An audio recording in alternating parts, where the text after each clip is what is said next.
Assalamualaikum warahmatullahi wabarakatuh, anak-anak sekalian. Bagaimana kabarnya pagi hari ini? Alhamdulillah sehat ya semua.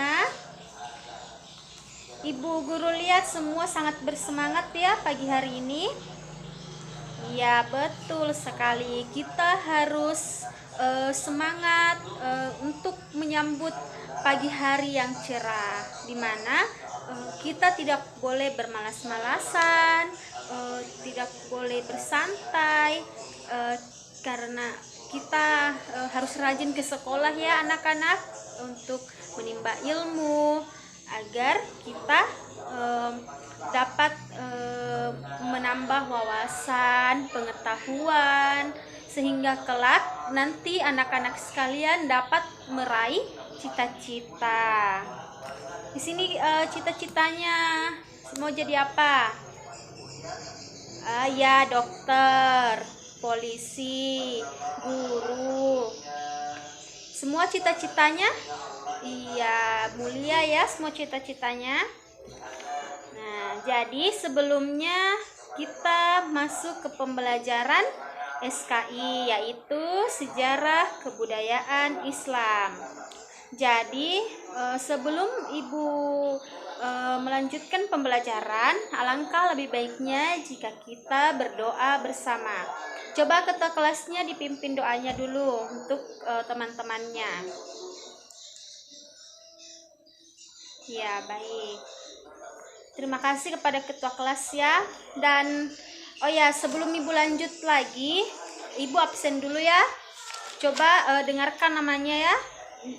Jika tidak ada yang menyahut, maka Ibu Alfa. Rizky Aulia, Sriastri, Wahyuni, Rizka Damayanti. Hadir semua ya. Luar biasa. Semuanya rajin-rajin ya di kelas ini. Iya, betul sekali, karena kita tidak boleh jadi anak yang pemalas. Baik, jadi pembelajaran hari ini yaitu tentang cara-cara Rasulullah Shallallahu Alaihi Wasallam menghindari pertumpahan darah dengan kaum kafir Quraisy dalam peristiwa Fathu Makkah. Jadi kita hari ini Ibu Guru akan membahas mengenai cara-cara Rasulullah, bagaimana Rasulullah menghindari pertumpahan darah dengan kaum kafir Quraisy. Jadi yang pertama itu ada bagaimana cara Rasulullah Shallallahu Alaihi Wasallam menghindari pertumpahan darah dengan kaum kafir Quraisy dalam peristiwa Fathu Makkah. Jadi di sini cara menghindarinya itu Rasulullah memiliki 3 cara. Yang pertama itu Rasulullah melarang pasukannya untuk tidak merampas senjata kecuali yang digunakan untuk berperang. Di mana Rasulullah melarang pasukannya untuk merampas senjata kecuali senjata itu digunakan untuk saling berperang antara kaum kafir Quraisy dengan para sahabat-sahabat Rasulullah. Yang kedua itu yaitu melakukan diplomasi agar tidak terjadi perlawanan. Dan yang ketiga yaitu memohon pertolongan kepada Allah Subhanahu wa Ta'ala yang Maha Pemberi kemenangan. Di mana ini Rasulullah Shallallahu Alaihi Wasallam meminta dan berdoa kepada Allah Subhanahu wa Ta'ala agar mereka terlindungi dan dapat terlindungi dan dapat yaitu terlindungi. Dan yang kedua itu ada di mana belum ya strateginya, Ibu lupa tadi. Jadi yang kedua itu adapun Ibu Guru akan menjelaskan sedikit penyebab terjadinya Fathu Makkah ya, agar kalian semua tahu dan paham bagaimana sih Fathu Makkah itu terjadi dan apa yang penyebabnya sehingga Fatu Makkah terjadi. Jadi sebab terjadinya Fatu Makkah adalah masa jahiliyah kabilah Khuza'ah dan kabilah Bakar saling bermusuhan dengan adanya perjanjian Hudaybiyah antara kaum muslimin, sedangkan kabilah Bak bergabung dengan kaum Quraisy, di mana itu suatu ketika kabilah Khuza'ah terlihat oleh Bani Bakar. Kemudian kabilah Bakar membunuh sekitar 20 orang Bani Khuza'ah. Nauzubillah. 20 orang yang dia bunuh. Jadi ini Bani Bakar itu membunuh 20 orang dari Bani Khuza'ah. Karena itu Bani Khuza'ah kemudian masuk ke tanah haram untuk menyelamatkan diri. Akan tetapi Bani Bakar menyusul dan membunuh sebagian mereka di tanah haram.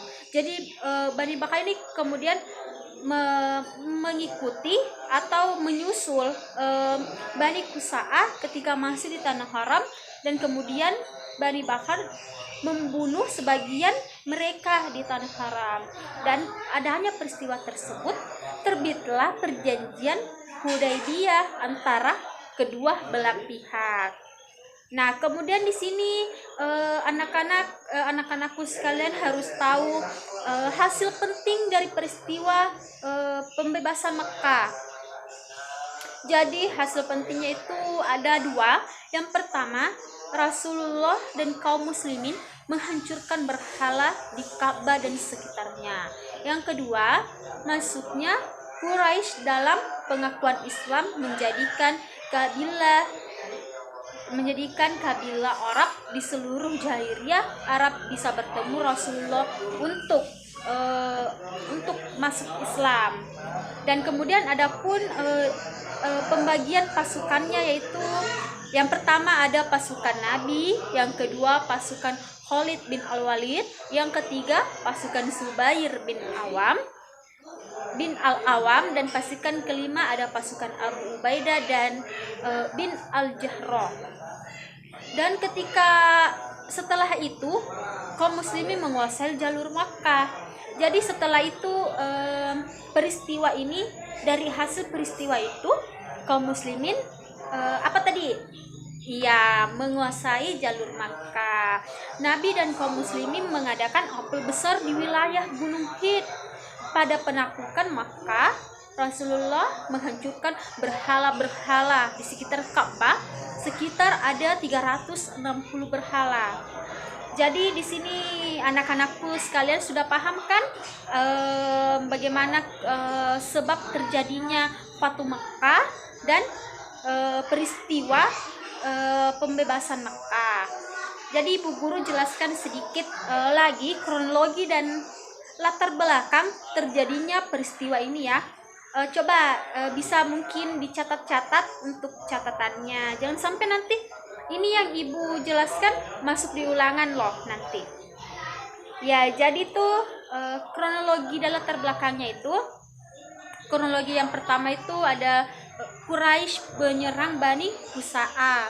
Yang kedua, Abu Sufyan, kepala suku Quraisy, pergi ke Madinah untuk perbaikan isi perjanjian. Kemudian persiapan penyerbuan ke Mekah dan usaha merahasiakannya. Anak-anak yang tidak mengerti apa itu Fatu Mekah, mungkin dari tadi di antara anak-anakku sekalian ada yang bertanya atau ada yang dalam benaknya, Bu, apa itu Fatu Mekah, Bu? Yang bagaimana itu Fatu Mekah? Jadi Fatu Mekah itu adalah pembebasan Makkah, yang dimana peristiwa perebutan kembali kota Makkah oleh Nabi Muhammad Sallallahu Alaihi Wasallam. Dan latar belakang dari peristiwa ini karena kaum Quraisy mengkhianati perjanjian Hudaybiyah.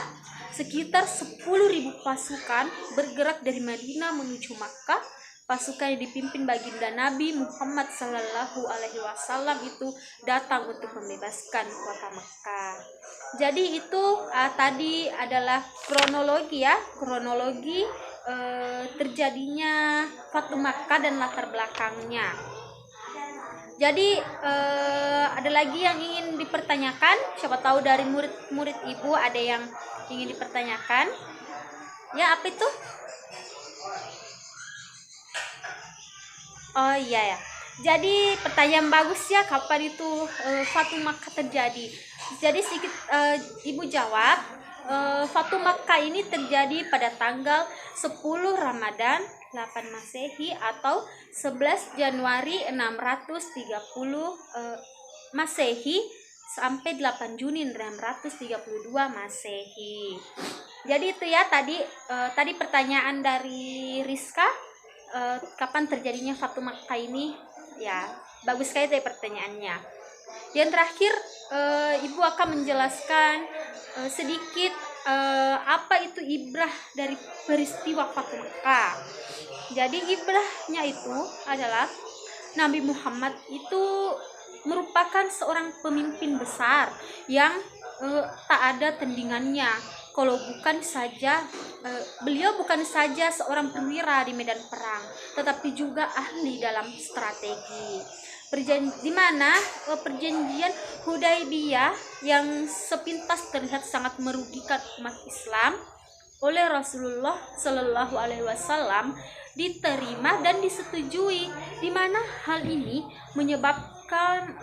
menyebabkan kaum muslimin bertanya-tanya, mengapa perjanjian yang sangat merugikan itu disetujui? Dengan arif dan bijaksana, Rasulullah menjelaskan bahwa hal itu dilakukan karena beliau melihat ada keuntungan yang besar bagi kaum pihak muslimin, karena Islam itu adalah agama yang cinta akan kedamaian. Nah, kemudian di sini ada akhlak mulia Rasulullah yang wajib anak-anakku sekalian teladani atau dicontohi ya dalam kehidupan sehari-hari. Yang pertama itu, jadilah orang pemaaf sebagaimana yang dicontohkan Rasulullah dalam memaafkan kaum kafir Quraisy. Yang kedua, jadilah pemimpin yang arif dan bijaksana. Yang ketiga, jangan mendendam ketika ada yang memfitnah kita.